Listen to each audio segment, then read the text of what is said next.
Welcome back to another episode of the EDPS Talks, where together with our guests, we explore their unique perspectives on data protection and privacy and how these shape their respective fields.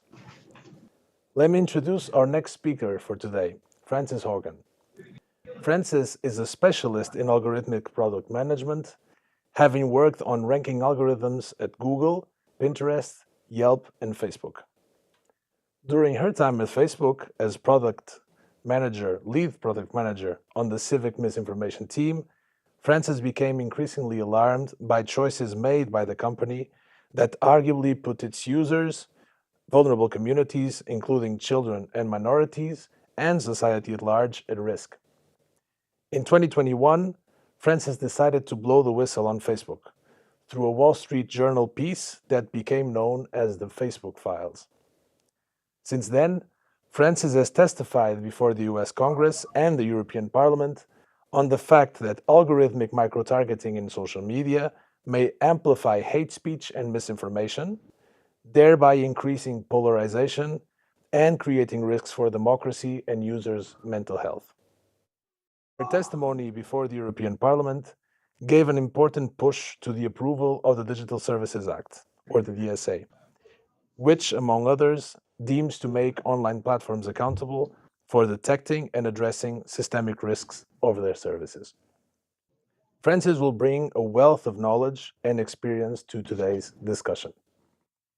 We are thrilled to have you here with us, Francis, and thank you for joining us. Welcome to the EDPS Talks. Thank you for inviting me. Happy to be here. So we're very excited to hear what you have to share with us today. We usually start these interviews with sort of a personal question, but also a very important one. What does privacy mean to you? You know, in the wake of when I came forward as a whistleblower, I had a fascinating moment that reminded me how our privacy is actually interconnected with other people's privacy. So I took down my old social media accounts. I was, a user of Twitter going all the way back to 2006 when it became a thing. We took down my accounts. We locked everything down. We thought we had kept my, who I was when I was 18 from being the story, only to find out that because we had not thought to lock down my mother's social media accounts, people on the dark web, people on 4chan, major newspapers went through my mother's social media accounts and cataloged every mention of me. So even though we were able to make choices to protect my privacy in the sphere of influence that I had control over, we didn't even think of the idea that information about each other is actually bled out in all of these other kind of tangential ways across the network. And so I think it's one of these interesting things to remember about when we think about the design of these systems. Why is it we send notifications to people when people get tagged in photos? Why is it we should have the ability to go through and be able to audit, how are other people describing us? Because our privacy isn't just our actions, it's the actions of others and the ways that these systems either give us control or don't give us control over the information about ourselves. That's very interesting, especially the mention of privacy, also a very central idea to data protection, that it's about keeping control of what happens to your data. And also to a certain extent, because also there's conflicting interests, about the actions of others, of how you are portrayed by others. Very, very interesting. Now, I think it's a question of like even visibility, right? Like, if you think about it, of people in the world who were informed about privacy, I was probably one of the more informed actors at that moment. And yet even I didn't think of this is how these things are spreading out, by people close to you. And we see these things play out in things like genetic testing, how, a family member can get genetically tested and it still ends up impacting you. And so I just think we will enter a new phase of thinking about privacy and how we educate and inform people about privacy in the next 5 to 10 years, because people are becoming more and more aware of how these things interconnect to each other. But in the end, also, I like to engage with that argument because it cannot remain only a responsibility of the users themselves, of consumers, and that's in the last few years conscious choice that policymakers have been making of giving more obligations to the providers themselves to keep users safe on various fronts. So with the DSA in Europe, that you so well helped shape with your testimony also at the European Parliament, policymakers in Europe decided to give them this big responsibility, notably by pushing for robust content moderation policies, right? And of course, on the other hand, we know that identifying and tackling illegal content online in these platforms is a very data intensive operation. So it requires the processing and even profiling of users. And Europeans do not necessarily want platforms checking their every single digital move. So how can platforms get this balance right between large scale data processing, the need to protect users, and how do they get it right or they actually fail? So a core part of my advocacy over the last 3 years has been about amplifying the message that content moderation doesn't actually work that well because computers have trouble understanding the significance of content. What is the meaning of this piece of content? And the DSA is actually quite clever in that it talks to platforms about how do you reduce the risk of these things. There's a lot of ways of reducing the amount of, say, terrorism content you see that don't involve going through and picking out which pieces of content are terrorism content. Because to give you an example that's directly from the Facebook files, one of the consequences of being really assertive about taking down terrorism content is you end up taking down counterterrorism content as well. And at least at the time that I left the company, about 75% of Arabic counterterrorism content was being labeled as terrorism content and taken down. So what's the alternative? You are totally right when you mention that intensive data processing is going to be a thing that hopefully will be used more in the future, rather than trying to work at the level of single pieces of content all the way at the end. To give you context on this, I would advocate that the biggest problem with our information environment is not that individuals believe in conspiracy theories. I always give the example of your eccentric uncle who believes in far out there theories, right? He's not why our information environment is struggling. It's struggling because there's a limited number of actors that are actively weaponizing it. We've seen with the Ukraine-Russia conflict, with the Israel-Gaza conflict, that weaponizing social media is now a core front in any major conflict. And the way that plays out is you go and you have a few actors that aren't behaving like normal people. These are people who go and post many, many times a day. They don't have friends. They act in similar ways as a bunch of different accounts do simultaneously. And the way that we find those, as you rightly pointed out, is you begin to focus on behavior over content. You begin to say, who are these anomalous actors acting within this space? And you raise a very important question, which is people feel uncomfortable about actions that impact their privacy. The idea that people are watching even your behavior feels bad because people don't like being watched. The thing that I can let you know is, this is within the scope of things that I worked on while I was at Facebook. There are other techniques for thinking about how to model. So model is how, nerds describe trying to translate things into code, into data. There are ways of modeling things like relationships. So the idea that when I talk to you, you might message me more than I message you, or I might respond to you faster than you respond to me, or my messages to you might be longer than your messages to me.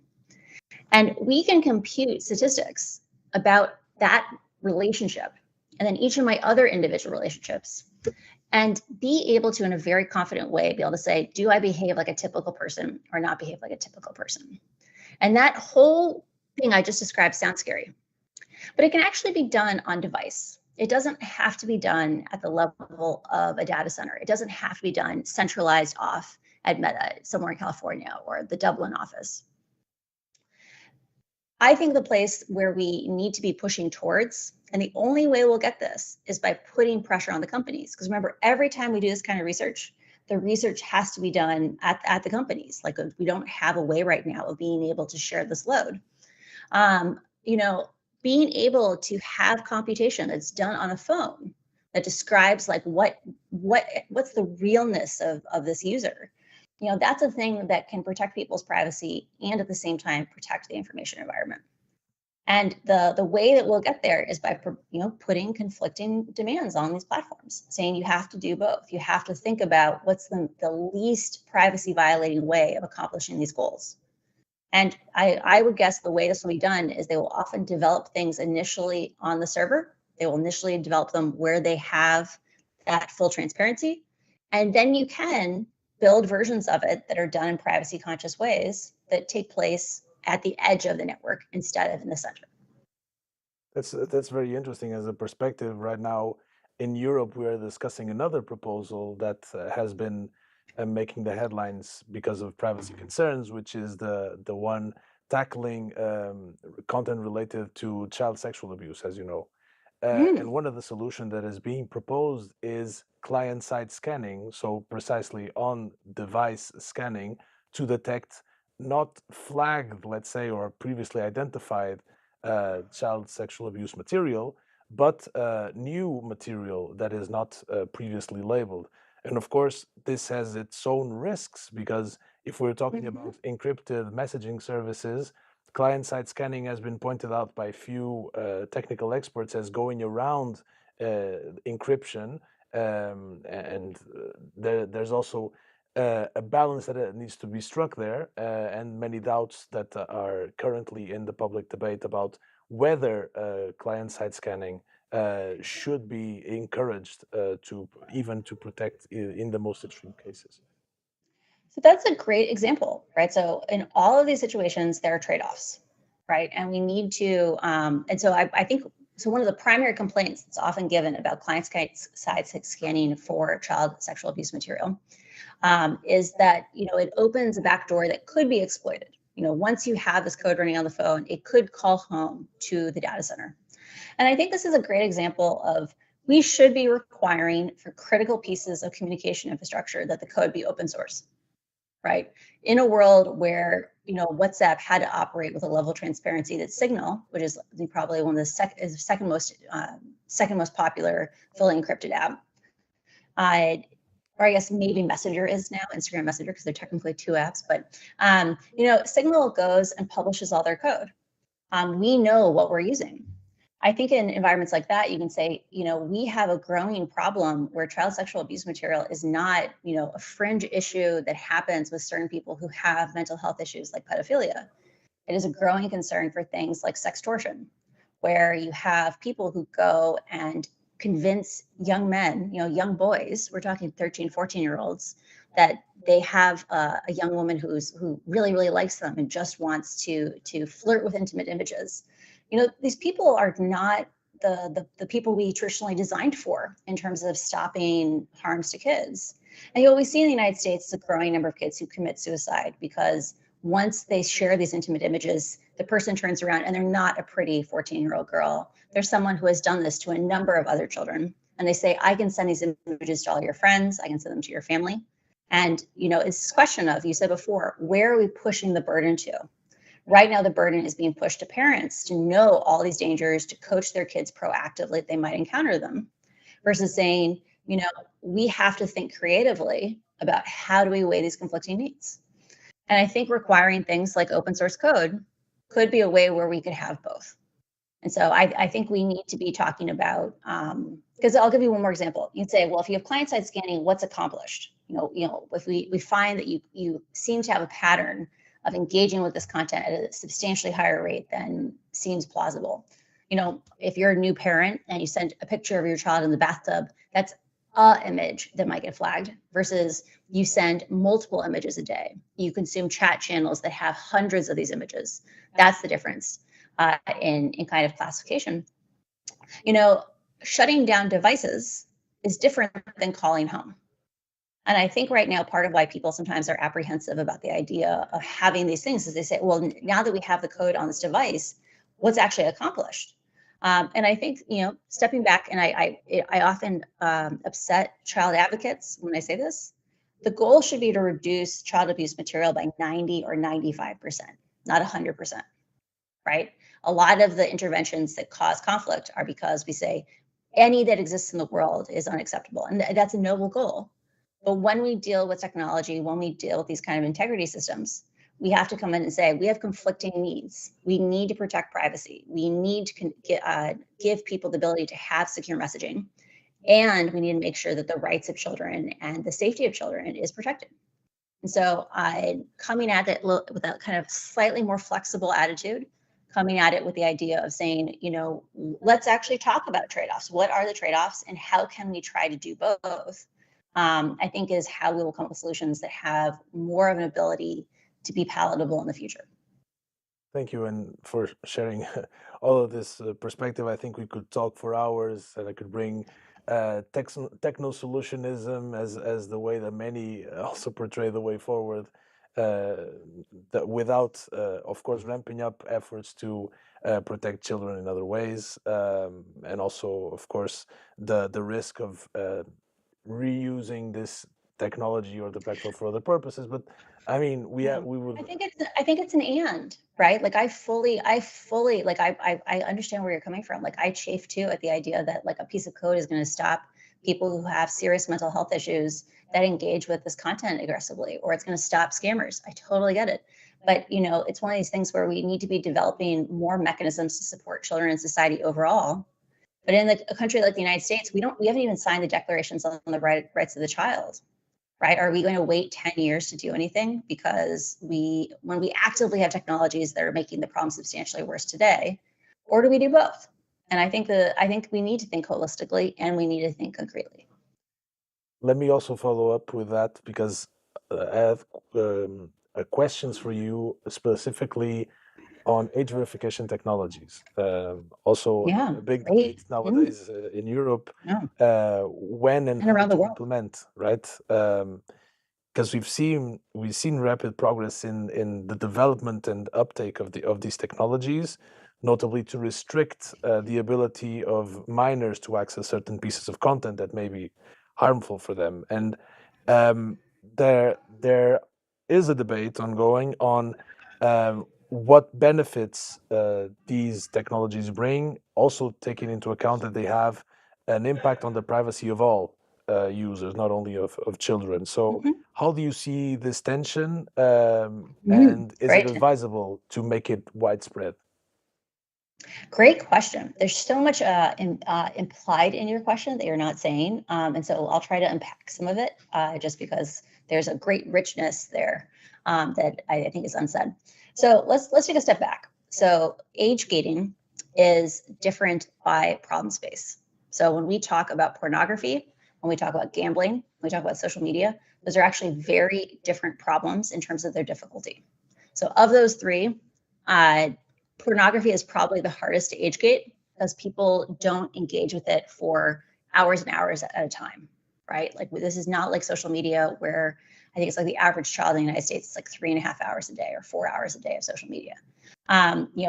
Only a small number of children have a compulsive pattern like that with pornography. Gambling, again, maybe more time. At the same time, it's not a level of rich interactions that we see from things like social media. On gambling, you don't seek out your peer group. On gambling, you don't really reveal a lot of things about your interests or your behavior. It's a very structured experience. So we need to, one, separate out those two areas because they have very different solution spaces and opportunities available to us. So let me unpack that a little bit. One of the things that has been raised, I think it gets oversimplified when we think about age assurance, is people look at individual paths to identifying children and they assume that we will only use one technology. So for example, last year, the federal government in the United States did an audit of different age assurance technologies through NIST, which is our National Standards Organization. And they looked at maybe 6 different providers that used software to look at faces and give an estimate of how old a child is. And, they came out pretty good. For I think identifying under 16-year-olds, it was like 97% of under 16-year-olds caught at the expense of maybe 2 to 3% of children between the age of, or excuse me, young adults between the ages of 16 and 21. One of the things that's interesting is like, if we were looking at in isolation, we could have a very hard conversation saying, is infringing on the rights of that 2.5% worth potentially versus being able to protect kids from dangers of social media. And when I say dangers of social media, I mean things like kids who spend so much time on it they can't make eye contact, kids who spend so much time on it that they develop eating disorders. These places are not designed for children because they weren't. These are products that were designed for 18-year-olds, not for 8-year-olds. And that's the age that kids are going on social media now. So we need to segment this problem. If we were trying to ensure that under 10-year-olds were not on these platforms, under 12-year-olds were not on these platforms, we have a much higher precision rate than if we're saying we're trying to discern between a 16-year-old and a 17-year-old. That's the first thing. The second, though, is we can use these solutions in concert with each other. So it's not that we're looking at just the performance of facial biometrics. Imagine a world where we said, we really care about the rights of 16 to 21-year-olds. We're going to make a trade-off. Instead of finding 97% of the kids under the age of 16, we're going to accept only finding 80% of them. Because if we go down and we say we only want to find 80% of them, we're willing to be wrong 20% of the time, maybe now we only end up impacting 0.1% of 16 to 21-year-olds. So what do we do about the other 20% of under 16s? The thing about social media is that because it is intrinsically a privacy violating technology at this point, like we have not designed it for human scale communications, for privacy centric communications. Kids give so much data about themselves in the form of things like the vast majority of people don't turn off their location sharing. People engage with they seek out other people of their own ages. If you have location sharing on and you show up at a school every day, that's a red flag. There's a lot of these things where because these platforms have so much, they know you like red shoes and not blue shoes. They also know you're 14. When we begin to stack these technologies, we can get a much more precise filter that has less side effects, less collateral damage on people who we don't want to impact. And so I think we need to think a little bit more holistically on how do we do these things in concert such that it's not the platforms want us to be frozen by inaction. Like a lot of these problems, thinking creatively, thinking holistically, figuring out how to do these things in combination is how we're going to be able to make things that are both protecting the safety of our community and the rights of our community members. Once again, another question of trade-offs, because if we go for solutions relying on age estimation, this itself involves profiling of users, potential instances of discrimination because you can get it wrong, of course. So I guess there needs to be very clear frameworks about what types of data it is allowed to process to verify age and to... Or the flip side is we should have rights to inspect, right? You talk about bias and errors. Well, we should have ways of people reporting and like, hey, I was blocked. We should have ways of being like having researchers have the right to access these systems so we can actually assure that one, they even work, and two, that they're fair. For context, these systems, at least for face biometrics, they're done offline with data sets that involve millions and millions of faces. They will get better with time. These are all things where we need to stand firm in demanding that things are done in a good way. They're done in a correct way. Fast is not the solution here. Doing it well is the right path. But at the same time, we need to not be frozen and say, this is intractable. Like we will never be able to resolve this trade-off. Amazing design comes from tension. Amazing design doesn't come from lack of tension, lack of constraints, lack of conflict. It comes from we have conflicting demands and we have to wrestle with that. And we come up with better solutions as a result. Thank you for that. And we could go on and talk also about the AI Act, of course, that has been recently approved. Yeah. Collection of large databases with facial images, etc. The Clearview cases. We could go on and on. Oh, yeah. But that's again a question of consent, right? Like all these things, like we can look at examples of how they're done wrong.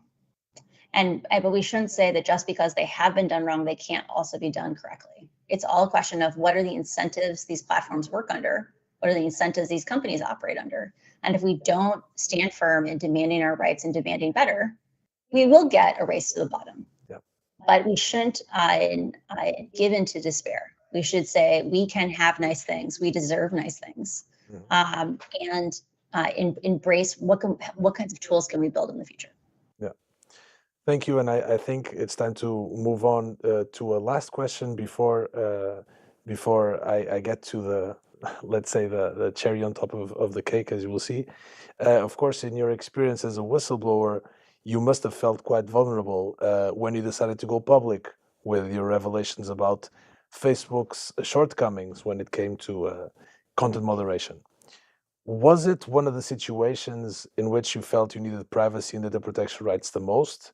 And how important in that context are safe and accessible channels and competent authorities that you can trust? I think that question of like, who are the safe channels you can trust is such an important one. For context, I write about this in my memoir, The Power of One, that during the period of time when I was starting to have concerns, but I was very far from actually being, up to that line where I had to decide, am I going to become a whistleblower? I was living with my parents.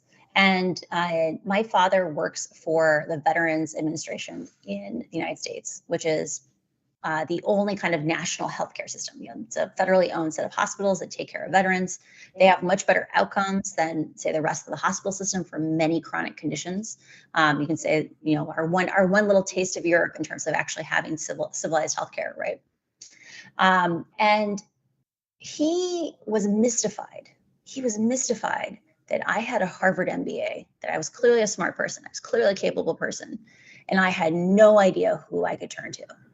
Right? That I didn't like, if he said, if you were my most junior employee in my lab, the people who run the blood tests for the hospital, the most junior employee, you had just walked in the door, you would have been provided with information at training on what phone number to call if you saw a patient's safety was in danger.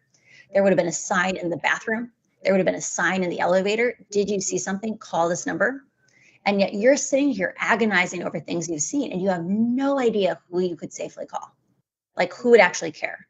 Because one of the most important things for the public to understand about the era that we're entering is that these systems are going to be doing things wrong that are not yet illegal. We develop laws, we develop regulatory responses to things because we learn. We live and we learn, we see the consequences, we respond. But when we move more and more technology into opaque spaces, these are intangible technologies. You can't buy an algorithm and inspect it yourself. We end up in a place where we never get to pass laws. We never get to say this is actually illegal. And so one of the things that's really important about having regulatory schemes where people are protected and are safe, if they come forward and say, I've seen something that I'm deeply concerned about that impacts public well-being, public safety, is that's how we even get the information to know how to respond. So to answer the core of the question on what does privacy mean to me, I told you the story about watching my mother's privacy be violated and then my privacy being violated by kind of a second order effect. And trust me, it was very interesting seeing all my childhood photos in an article in a newspaper. Unique experience. I would say the larger issue around privacy is, I have been really, really fortunate that I live in a place where I'm invisible, right? Like I live in Puerto Rico. I have some health issues where I need to stay consistently warm. And very few people here have any concept of who I am. But occasionally I go into spaces where people are more aware that a Facebook whistleblower existed. A Facebook whistleblower is significant for the following reasons. And it is always refreshing for me. It's always one of these things where it makes me sit up and take notice of how grateful I am for my privacy when I am home in Puerto Rico, because it is incredibly jarring to be standing in a bakery line, getting a gluten-free bagel, and have someone walk up to you and say, "Are you the Facebook whistleblower?"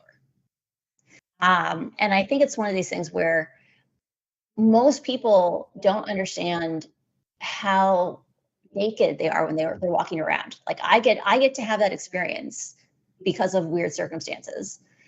But the reality is, we're about to emerge into a world, and there's been demos of this just in the last 2 weeks, where you can take those new augmented reality glasses from Meta, from Facebook, and combine them just with public data sources and be able to walk around and see information on the person you're talking to. And we are going to live in a world in the very near future where people are going to walk up to average people and say, are you this person? Because it's going to be trivial to get that data, or someone's going to walk up and pretend to know you because they can get that data about you. And so I like to think in some ways I live like a tiny taste of the future. There will be more AI whistleblowers after me. There already are many social media whistleblowers after me.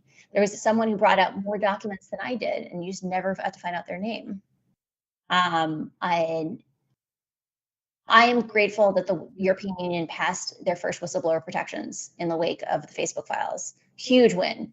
But in the United States, a problem that we're facing, and I always like to draw attention to this, is I had whistleblower protections because Facebook is a publicly traded company. You know, our whistleblower protections are not about protecting the public; they're about protecting investors.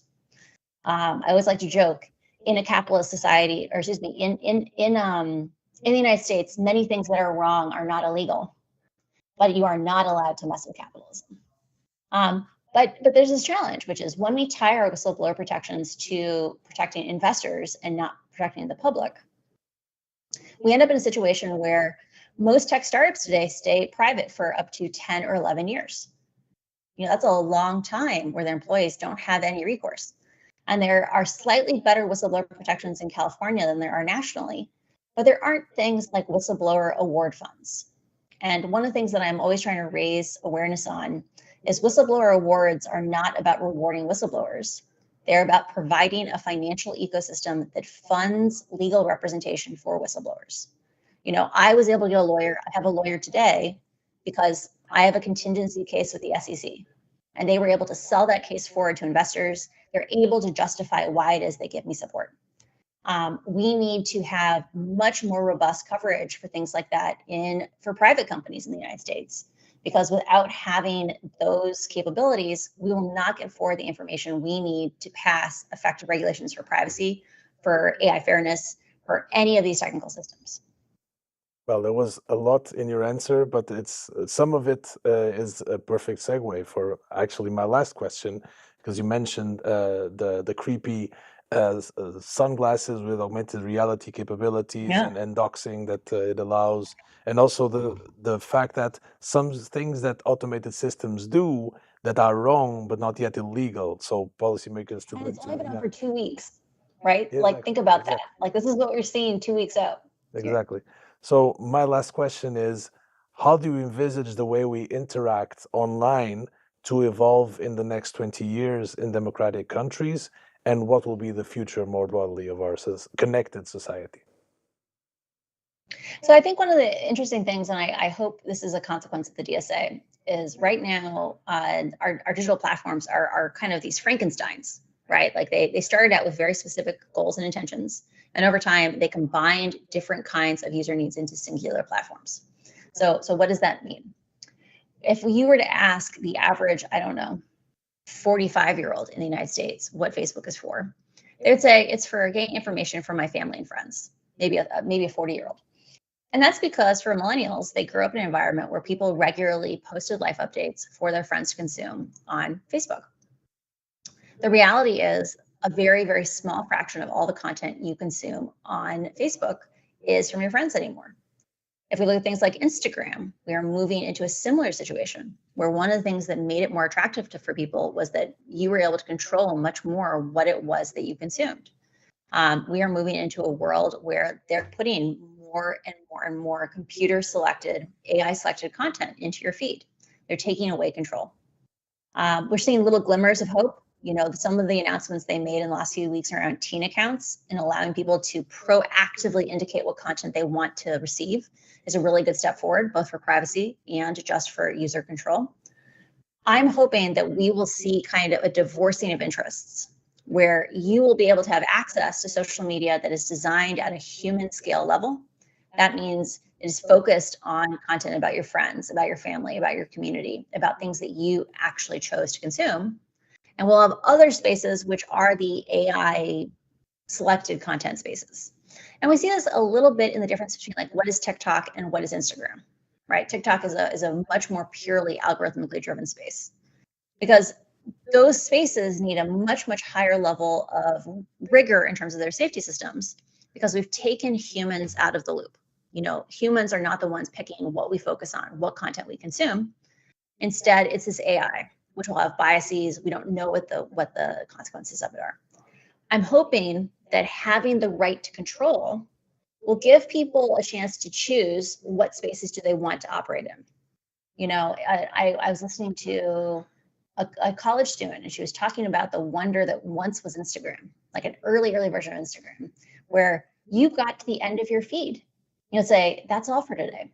Your friends didn't post any more content. People you chose to follow haven't posted more content. You did it all. That's a world what we don't really live in anymore. Like, you have to choose a non-traditional platform in order to get access to those kinds of features. Imagine a world where, because the DSA has said, hey, one of the risks of this platform is compulsive use, or it's people, we should respect people's autonomy and their dignity more. You should give people the ability to control the experiences that they have. I think if they continue in the direction they are with these teen accounts, I think adults are going to start asking, why don't we have access to these features as well? Or an idea that I'm always trying to seed, there should be an algorithmic right to reset, right? Like, you should have a right to say, I want to start over. I want to go back to the unoptimized algorithm because I've gone into a place where I don't think you know me, or I don't want to go further down this road, right? Those kinds of things are going to lead to very different form of social media. We can have encrypted, secure social media, stuff that's completely on the edge, completely end to end, if it's focused on our friends and families, if it's at a human scale. And so beginning to tease apart these spaces and even acknowledge that these are actually different products that we've crammed into a single one, I think is going to be a really important for giving us creative space to think about, how do we have nicer things? How do we get to have privacy, security, control, and be able to access the richness of information? This is brilliant, Francis. Thank you very much for sharing these thoughts. This brings us to the end of today's episode. We have discussed various perspectives on data privacy topics. You shed light on the complexities of protecting users of commonly used online platforms without disproportionately interfering with fundamental rights to privacy, data protection, and of course, freedom of expression. Not an easy task. You also shared your experience as a whistleblower and the importance of having robust rules for protecting individuals in such a vulnerable situation, with privacy protections ranking high among them, of course. The EU has frameworks in place to achieve these objectives, but we will need to see how well they withstand the tests of time and practice. It was a great honor to have you here with us today, Francis. Thank you very much. My pleasure. We hope these insights give you a fresh perspective on privacy and data protection. If you enjoyed this episode, don't forget to catch up on previous interviews and follow the EDPS on our channels to discover more about our projects marking the 20th anniversary of the European Data Protection Supervisor. I am Sebastião Barros Val, and this was EDPS Talks with Francis Haugen, advocate for accountability and transparency in social media. See you in our next talk.